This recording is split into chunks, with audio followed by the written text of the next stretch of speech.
Hermanos, yo los invito a ir conmigo a Eclesiastés capítulo 12. Llegamos hoy, después de varios meses de estudiar el libro de Eclesiastés, versículo por versículo, llegamos hoy al final del libro.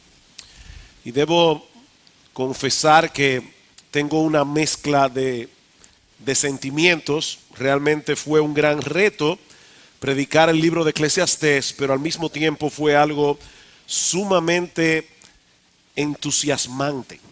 Y damos muchas gracias al Señor, aún por vuestros comentarios que fueron alentadores para poder seguir subiendo la cuesta. Era una cuesta bien empinada. A veces daba la impresión, estudiando el libro, de que estábamos subiendo un monte muy alto, a pie y descalzo. Pero gracias al Señor llegamos al final. Eclesiastés capítulo 12, versículos 9 al 14.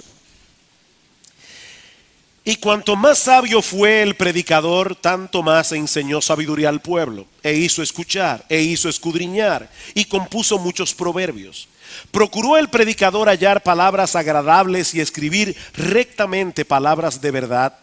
Las palabras de los sabios son como aguijones, y como clavos hincados son las de los maestros de las congregaciones, dadas por un pastor. Ahora, hijo mío, a más de esto sea amonestado. No hay fin de hacer muchos libros, y este es uno de los textos favoritos de muchos estudiantes, y el mucho estudio es fatiga de la carne. El fin de todo el discurso oído es este: teme a Dios y guarda sus mandamientos, porque esto es el todo del hombre. Porque Dios traerá toda obra a juicio juntamente con toda cosa encubierta, sea buena o sea mala. El novelista y dramaturgo irlandés Samuel Beckett, galardonado con el Premio Nobel de Literatura en el año 1969, escribió una especie de obra de teatro sin diálogos, sin actores, que dura apenas 35 segundos y que él tituló Aliento. Se abre el telón y aparece en el escenario un manto de basura de todo tipo, iluminado por un rayo de luz. La luz se atenúa, luego aumenta un poco hasta que se apaga completamente. Entonces se escucha un grito humano, alguien inhala y exhala, seguido de otro grito, y termina la obra. 35 segundos. No olviden que este hombre ganó el Premio Nobel de Literatura. En una enciclopedia sobre la literatura mundial del siglo XX, se dice de Beckett, Samuel Beckett, que su trabajo retrata la tragicomedia de la condición humana en un mundo sin Dios, sin ley y sin sentido. Mis hermanos, cuando nosotros sacamos a Dios del panorama, la vida humana queda reducida a un absurdo total entre el grito del nacimiento y el grito de la muerte. Y eso es precisamente lo que Salomón nos presenta en los primeros capítulos del libro de Eclesiastés.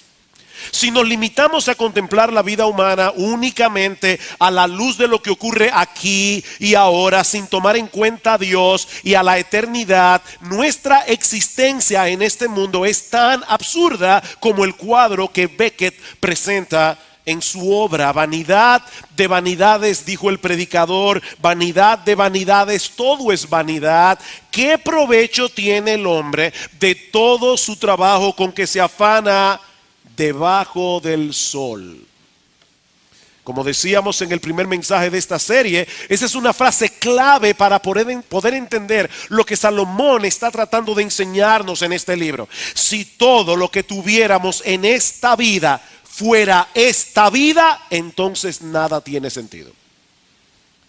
Repito, si todo lo que tuviéramos en esta vida fuera esta vida, entonces todo es Absurdo. Venimos de la nada, somos el producto de un accidente sin propósito y nos dirigimos inevitablemente a convertirnos otra vez en nada. Y entre una nada y la otra nada estamos obligados, condenados a vivir en un mundo lleno de dificultades y problemas, donde los momentos de felicidad son escasos y muy cortos de duración. Pero a diferencia de Becket, Salomón escribió este libro para llevarnos a sentir el peso de lo absurda que resulta la vida debajo del sol, pero con el propósito de llevarnos a poner toda nuestra esperanza únicamente en Dios. No traten de encontrar propósito, significado o satisfacción en ninguna de las cosas que este mundo ofrece, nos dice Salomón, porque no la van a encontrar. Pero si miran del otro lado del sol, a lo que trasciende a la vida más allá de esta vida presente, descubrirán un panorama completamente distinto. Eso es básicamente lo que Salomón nos enseña en el libro de Eclesiastés, y que resume y resalta en estos últimos versículos que vamos a considerar en la mañana de hoy. Ahora, antes de llevarnos a esta aplicación final del libro, Salomón nos ayuda a poner en perspectiva todo lo que ha venido enseñando hasta aquí. Algunas personas dicen que la mejor manera de predicar del libro de Eclesiastés es predicando del capítulo final al principio. Porque en este capítulo final, Salomón va a ponernos en perspectiva lo que él intentó hacer con este libro. Y de manera indirecta también nos ayuda a entender la forma en que la Biblia fue escrita. Dice en el versículo 9, y cuanto más sabio fue el predicador, tanto más enseñó sabiduría al pueblo, e hizo escuchar, e hizo escudriñar, y compuso muchos proverbios. Alguien pudiera pensar que Salomón no está siendo muy modesto, que digamos, en este texto. Dice, yo soy un hombre sabio, y mientras más sabiduría quiero enseñar al pueblo. Pero no debemos olvidar, hermanos, que al principio de su reinado, Dios le ofreció a Salomón concederle cualquier cosa que él pidiera. Y en vez de pedirle riquezas, honra, fama, Salomón le pidió a Dios que le diera la sabiduría. Y dice en el capítulo 3 de Primera de Reyes que a Dios le agradó su petición. Dice, y le dijo Dios, porque has demandado esto, y no pediste para ti muchos días, ni pediste para ti riquezas, ni pediste la vida de tus enemigos, sino que demandaste para ti inteligencia para oír juicio. He aquí lo he hecho conforme a tus palabras. He aquí que te he dado, yo te he dado, le dice Dios, corazón sabio y entendido, tanto que no ha habido antes de ti otro como tú, ni después de ti se levantará otro como tú. Y aún también te he dado las cosas que no pediste, riquezas y gloria, de tal manera que entre los reyes ninguno haya como tú en todos tus días. De manera que no es falta de modestia lo que mueve a Salomón a hablar así, sino el reconocimiento de que Dios merecía toda la gloria, toda la honra por el cúmulo de sabiduría que él había logrado alcanzar. Lo que hace Salomón en el libro de Eclesiastés, así como en el libro de Proverbios, es compartir con el pueblo la sabiduría que Dios le dio. Ahora, eso no elimina el esfuerzo que hizo Salomón de hacer un buen uso de la sabiduría que le fue concedida. Por eso él continúa diciendo en el versículo 9, y voy a leer ahora de la versión de las Américas, que él ponderó, investigó y compuso muchos proverbios. Queridos hermanos, es Dios que da el entendimiento, pero somos nosotros los que tenemos la responsabilidad de usar la cabeza. Dios da el entendimiento, la cabeza la pones tú. Y Salomón se dedicó diligentemente a considerar el cúmulo de sabiduría que ya existía en su época para evaluarla a la luz de la verdad revelada de Dios. Salomón fue un buen estudiante. Él no se contentó con tener aquella sabiduría que Dios le dio, sino que puso esa sabiduría en acción. Ahora, él no solamente fue un buen estudiante, Salomón fue también un maestro eficaz. Versículo 10. Procuró el predicador hallar palabras agradables. Él procuró hallar palabras agradables y escribir rectamente palabras de verdad, Como bien señala un comentarista, Salomón procuró encontrar las palabras más adecuadas, las palabras más atractivas, las palabras llenas de gracia que ganaran la atención de sus lectores y oyentes. Yo no sé si ustedes se han topado con personas que no son creyentes y cuando usted le predica la palabra de Dios, una de las cosas que les dicen es que el libro que más les fascina de la Biblia es el libro de Eclesiastés. Yo me he encontrado con varios. Un famoso escritor norteamericano llamado Tom Wolfe, él describe Eclesiastés como la cumbre más alta de la flor de la poesía, la elocuencia y la verdad. Es la más grande pieza literaria que alguna vez yo haya conocido, dice este hombre. Y son muchas las frases memorables que nosotros encontramos en el libro de Eclesiastés y que de hecho son citadas a menudo por personas que no son cristianas. Vanidad de vanidades, todo es vanidad. Es pum, una frase memorable.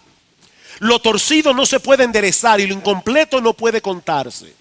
El que añade ciencia, añade dolor. ¿Cuántas veces hemos escuchado esa frase? Todo lo hizo hermoso en su tiempo. O mejor es la buena fama que el buen ungüento, mejor el día de la muerte que el día del nacimiento. Echa tu pan sobre las aguas. Son refranes que la gente usa normalmente. Y ni hablar, mis amados hermanos, de la descripción de la vejez y la muerte que nosotros vimos la semana pasada. En Eclesiastés capítulo 2, en el versículo 6, dice: acuérdate de tu Creador antes que la cadena de plata se quiebre, antes de que se rompa el cuenco de oro, antes de que el cántaro se quiebre junto a la fuente y la rueda sea rota sobre el pozo. ¿Qué forma de describir la muerte? Dice Philip Ryken que esta es una de las muchas maneras en que Dios revela su carácter y nos muestra su gracia. Él es un Dios de belleza exquisita. Por lo tanto, el único tipo de libro apropiado para contarnos la historia de su salvación es uno que sea agradable al oído, que inspire la imaginación, que fascine la mente y que deleite el alma. Todo eso lo encontramos aquí, en la palabra de Dios.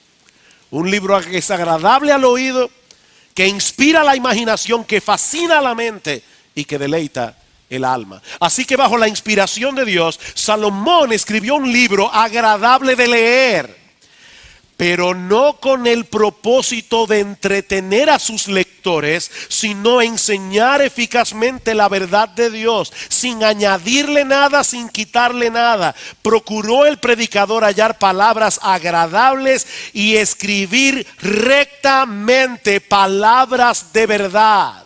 Esta palabra hebrea, rectamente, significa con toda franqueza, con toda honestidad. Salomón en ningún momento sacrifica la verdad para satisfacer y complacer a sus lectores o para ganar adeptos. Sus palabras fueron estéticamente agradables, fueron intelectualmente estimulantes, pero al mismo tiempo brutalmente honestas.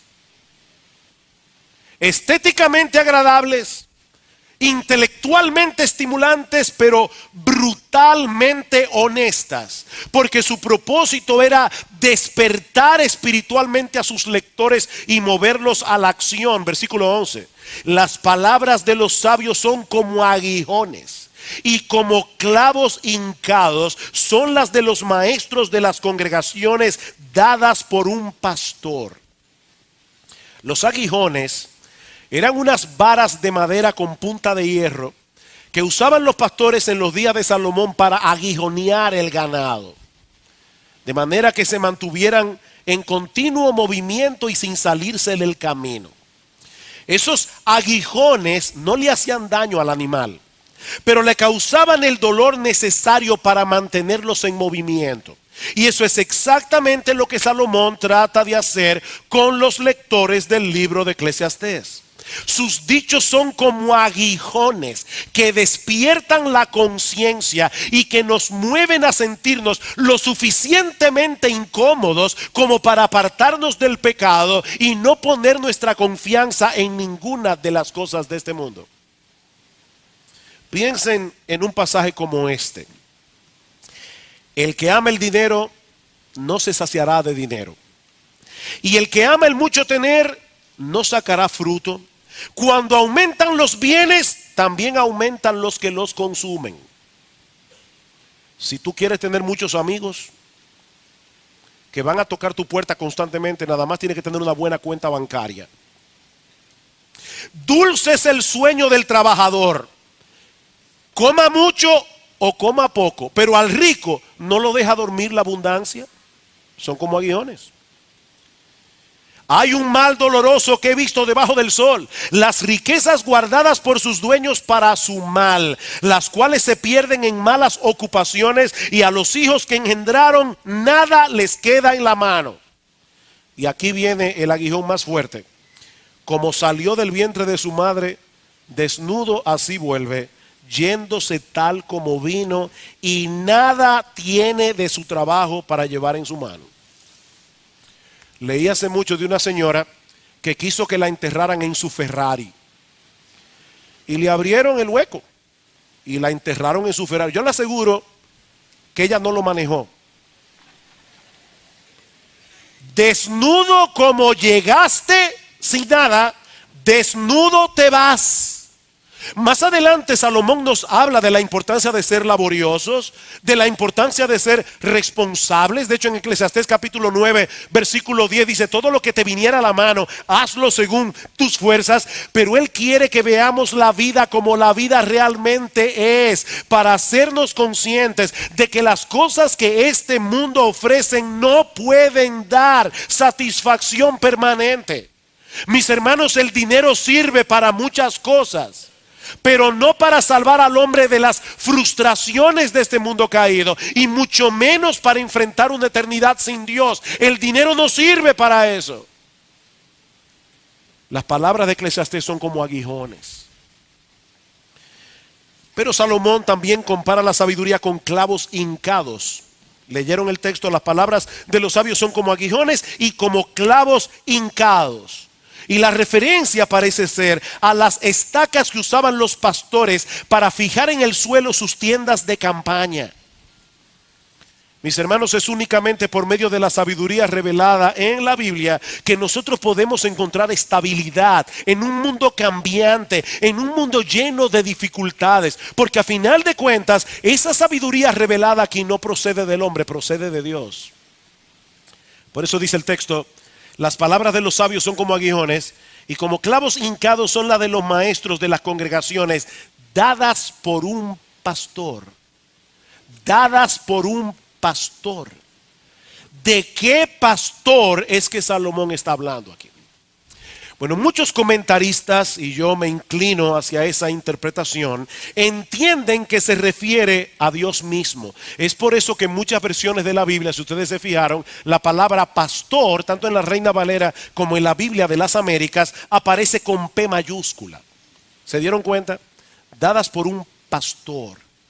Por un lado, el mismo Salomón nos enseña, tanto en Eclesiastés como en Proverbios, que la verdadera sabiduría proviene de Dios. Dice en Eclesiastés capítulo 2, versículo 26, porque al hombre que le agrada a Dios le da sabiduría, ciencia y gozo. Es Dios el que da la sabiduría. Y lo mismo dice en Proverbios capítulo 2, versículo 6. Pero por otra parte, el Antiguo Testamento se refiere a Dios como el pastor de Israel, que apacienta a su pueblo con su palabra. Dice en el Salmo 81, oh pastor de Israel, escucha tú que pastoreas como ovejas a José. Ahora, ¿cuál es el salmo más famoso que presenta a Dios como pastor? El Salmo 23. Jehová es mi pastor, nada me faltará. Y una de las cosas que no nos faltará es que él aplique su vara y su callado. Tu vara y tu callado me infundirán aliento. Y eso puede ser una posible referencia al uso de ese aguijón del que se habla en Eclesiastés capítulo 12. Ahora hay un detalle adicional que quiero resaltar aquí. Y es que esta expresión, un pastor, solo aparece 3 veces en todo el Antiguo Testamento.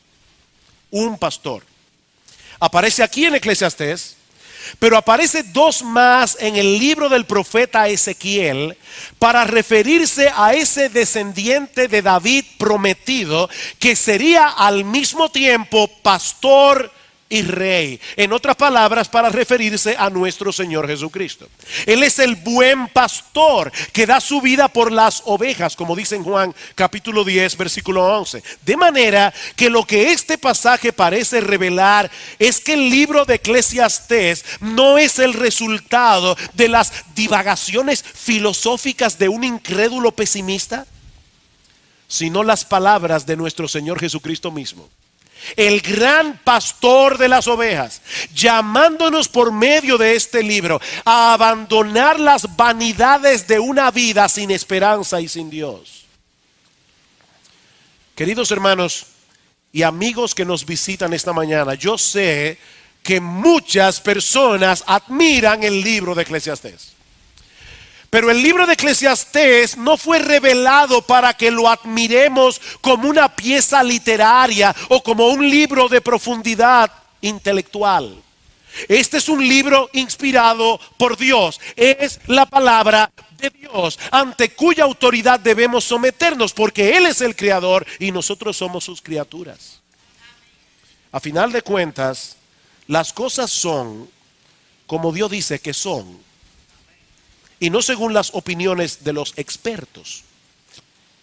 De ahí lo que sigue diciendo el versículo 12. Ahora, hijo mío, a más de esto sea amonestado.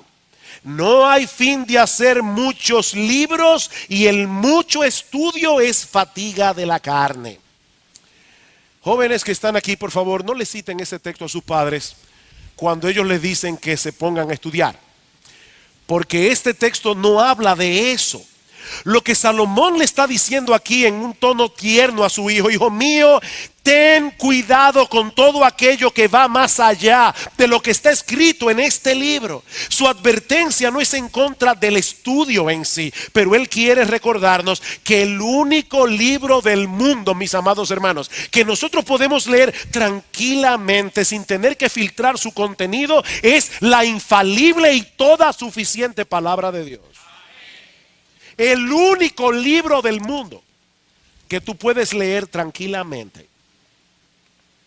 Cada año se publican más de 1 millón de libros nuevos en el mundo, conteniendo toda clase de opiniones.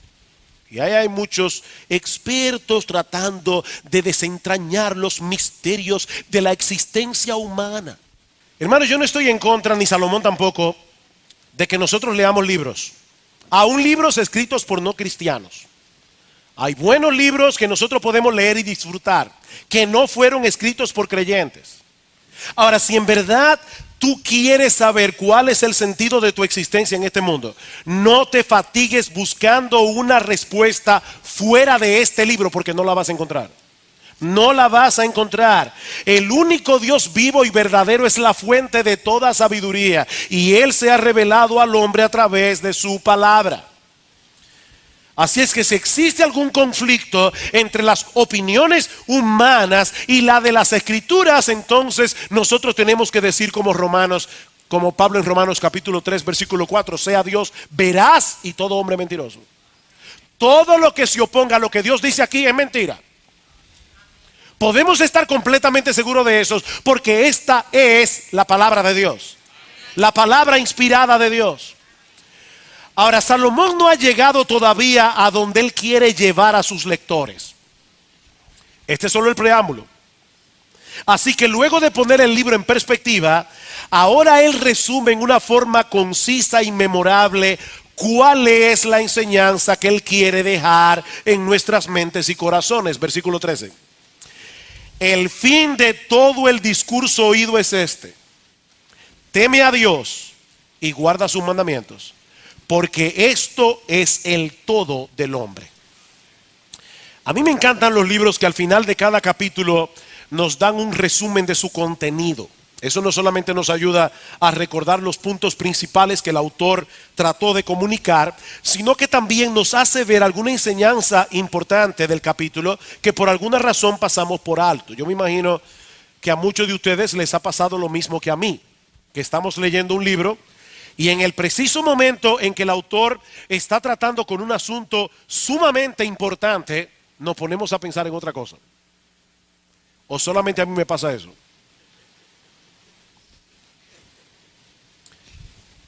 y te pasa por encima de la cabeza. O simplemente no entendemos lo que el autor está tratando de decir. Bueno, lo que Salomón no quiere que suceda con sus lectores es que pierdan de vista en algún momento de la lectura del libro esto que él está resumiendo aquí. El libro de Eclesiastés tiene algunos pasajes que son difíciles de entender. Eso es real. Pero hay algo que Salomón no quiere que nadie pase por alto, algo que no es difícil de entender cuando uno lee el libro de Eclesiastés. Y es que el todo del hombre consiste en temer a Dios y guardar sus mandamientos.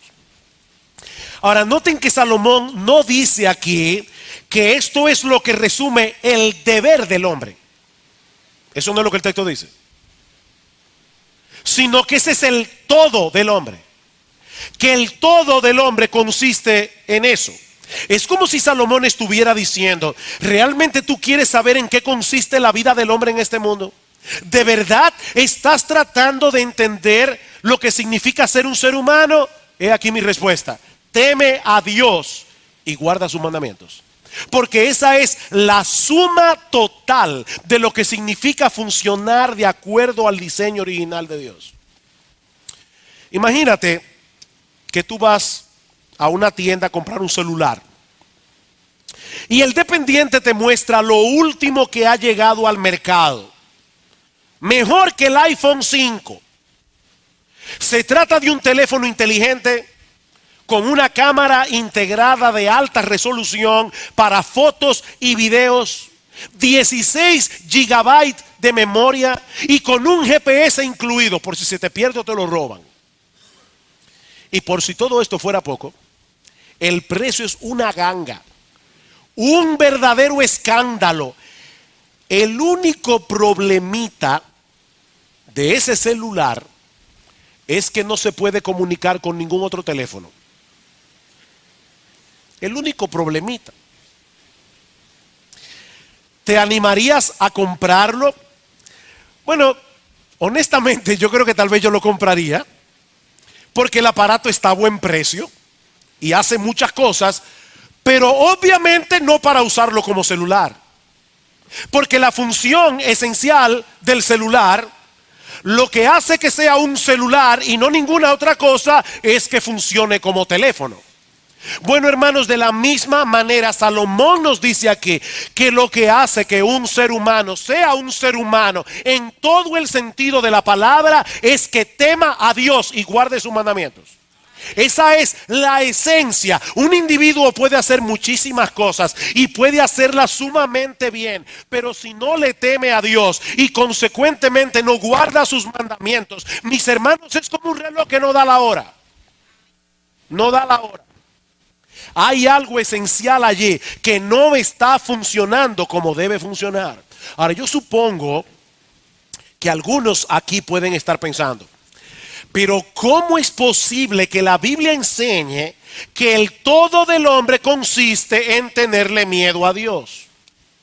¿Acaso no se enseña en la misma Biblia que Dios es amor y que Él es bueno y compasivo? ¿Cómo puede ser que al mismo tiempo se espere de nosotros que le tengamos temor?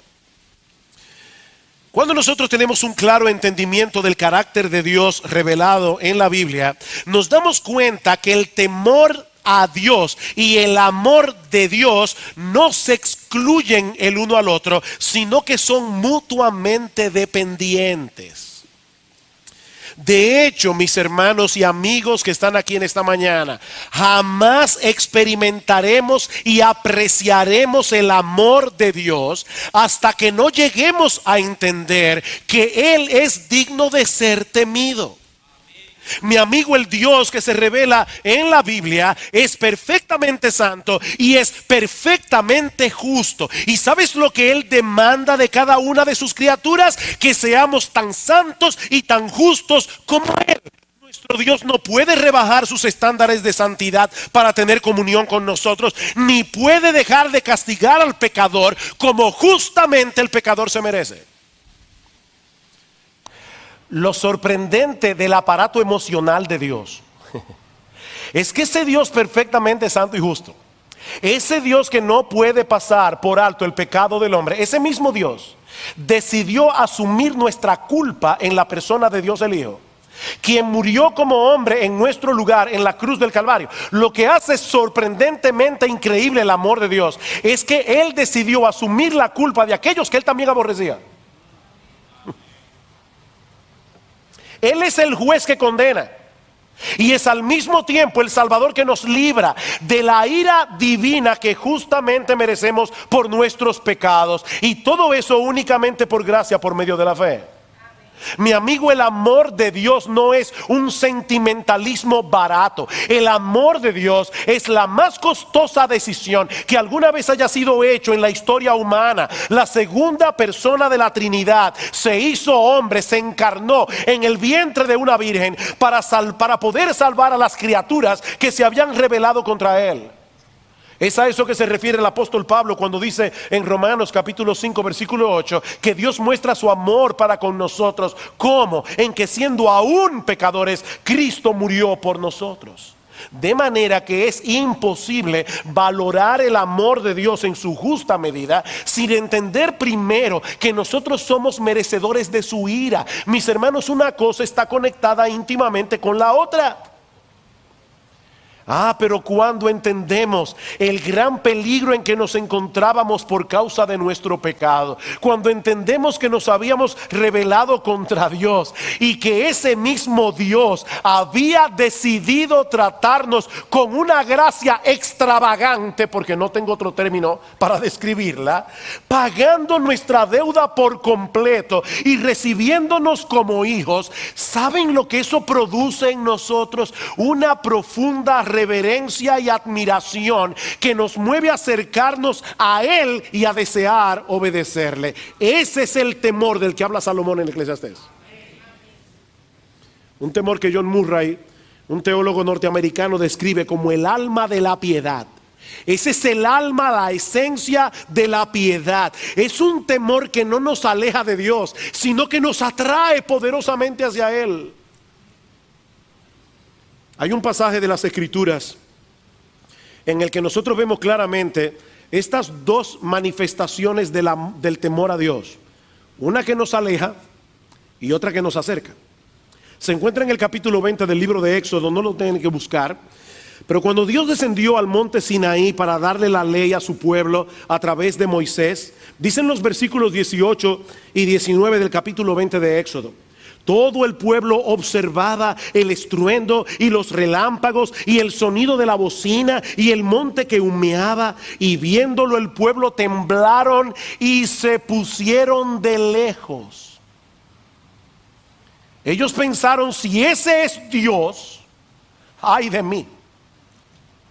Y dijeron a Moisés: habla tú con nosotros y nosotros oiremos, pero no hable Dios con nosotros para que no muramos. En ese momento el pueblo de Israel estaba lleno de terror, y con razón. Ellos experimentaron aquel día algo que no era para menos que estar lleno de terror. Pero ahora escuchen la curiosa y paradójica respuesta de Moisés. Y Moisés respondió al pueblo: no temáis, porque para probaros vino Dios, y para que su temor esté delante de vosotros, para que no pequéis. En otras palabras, no teman, que el Señor vino para que le teman. Eso es lo que Moisés está diciendo aquí. No teman, que el Señor vino para que le teman. ¿Se está contradiciendo Moisés a sí mismo? O tal vez está tratando de hacer entender a los hijos de Israel que existen dos formas de temerle a Dios que son completamente opuestas entre sí. Mis hermanos, ¿ustedes recuerdan cómo introduce Dios los 10 mandamientos? En Éxodo 21. Y habló Dios todas estas palabras diciendo: yo soy Jehová tu Dios, que te saqué de la tierra de Egipto, de casa de servidumbre. Ese mismo Dios que había descendido en el monte Sinaí para darles la ley, en medio de aquel estruendo, en medio de los relámpagos, del sonido de la bocina, mostrando su gloria y su poder, ese Dios había actuado a favor de ellos, librándolos de la esclavitud en Egipto.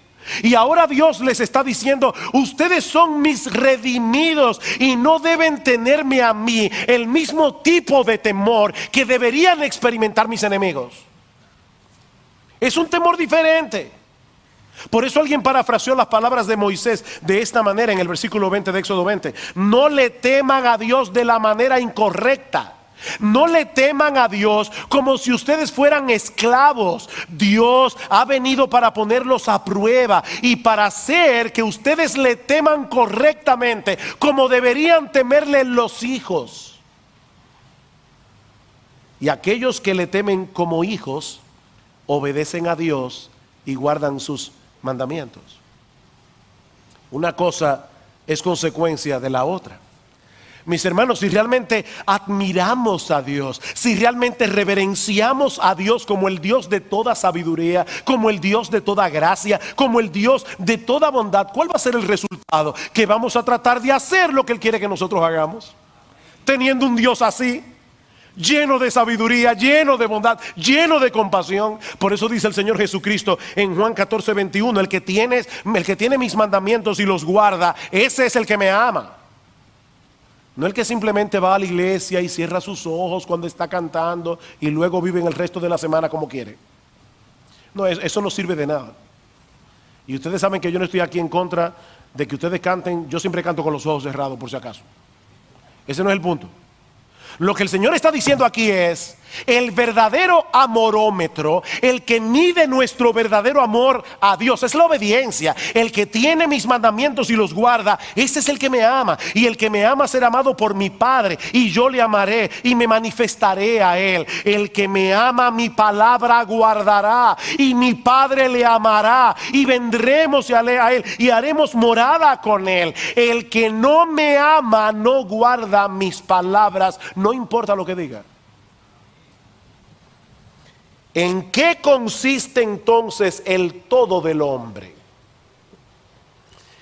En reconocer que no somos seres autónomos, en reconocer que fuimos creados para funcionar como criaturas, en dependencia de Dios. Mis amados hermanos y amigos que están aquí en esta mañana, la gran tragedia humana es que el hombre pretende ser lo que no es. El hombre pretende ser un pequeño monarca que tiene derecho a establecer sus propias reglas de juego. Y lo que Salomón quiere hacer en el libro de Eclesiastés es despertarnos de esa ilusión antes de que sea demasiado tarde.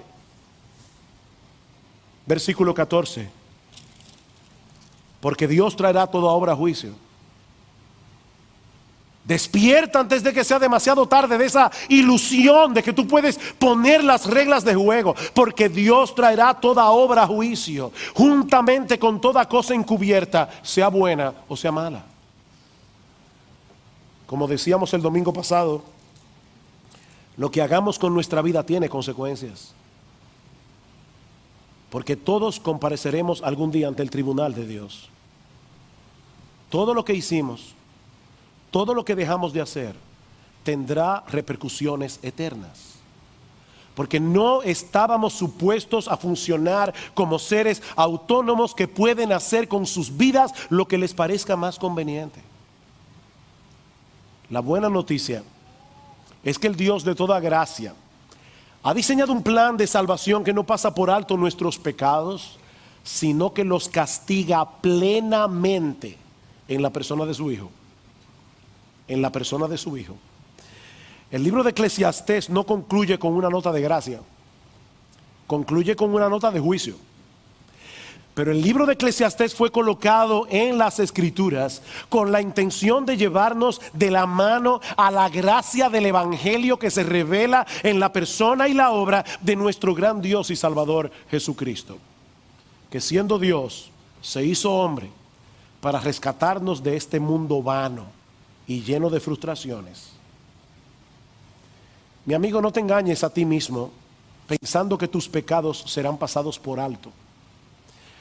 Dice en Hechos capítulo 17, versículo 31, que Dios ha establecido un día en el cual juzgará al mundo con justicia por aquel varón a quien designó, dando fe a todos con haberle levantado de los muertos, nuestro Señor Jesucristo. Pero cuando llegue ese día, todos, absolutamente todos los que se hayan refugiado por la fe en la justicia perfecta de Jesús, podrán comparecer ante ese tribunal sin temor alguno, sabiendo que ya no tienen cuentas pendientes con la justicia de Dios. Nunca más. No hay pecados pendientes en el tribunal de Dios. Así que, mi amigo, he ahí las únicas dos opciones que el hombre tiene delante de sí: seguir viviendo una vida vana y sin propósito, Go within the winter's night, and though the winds may howl outside, inside we are warm, for in the music we confide, and weather any storm. Oh, the sound of winter's serenade, a symphony so sweet, six strings of love and dreams convey where hearts and coldest meet. Every note a star above, in the sky so deep and wide, the song of winter's tender love. In the night we confide, as the final notes ascend, and the fire fades to gray. The melody will never end, within our hearts it stays, through the echoes of the night, and the winter's golden grace. The music is our guiding light, our love's eternal trace. Oh, the sound of winter's serenade, a lullaby so dear. In the night where dreams are made, we hold each other near. Every note a promise clear, in the silent winter spell. Together we have nothing to fear, in the song we dwell.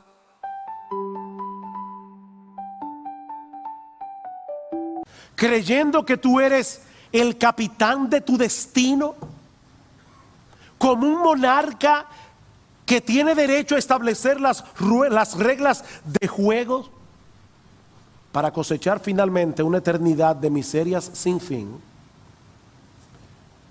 o confiar enteramente en nuestro bendito Señor y Salvador Jesucristo para comenzar a vivir realmente aquí y ahora y continuar experimentando plenitud de gozo en su presencia por los siglos de los siglos.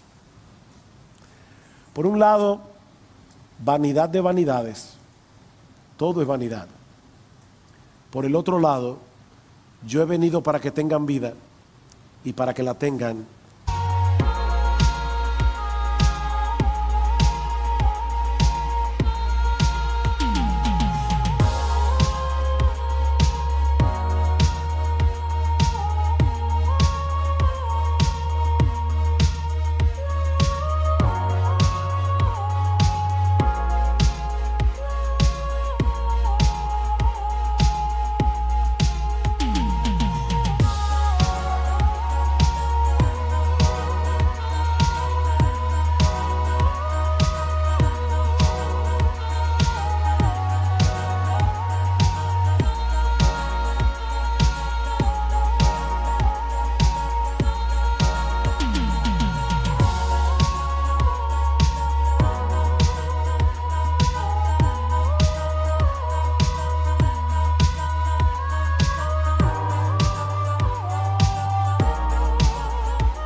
en abundancia.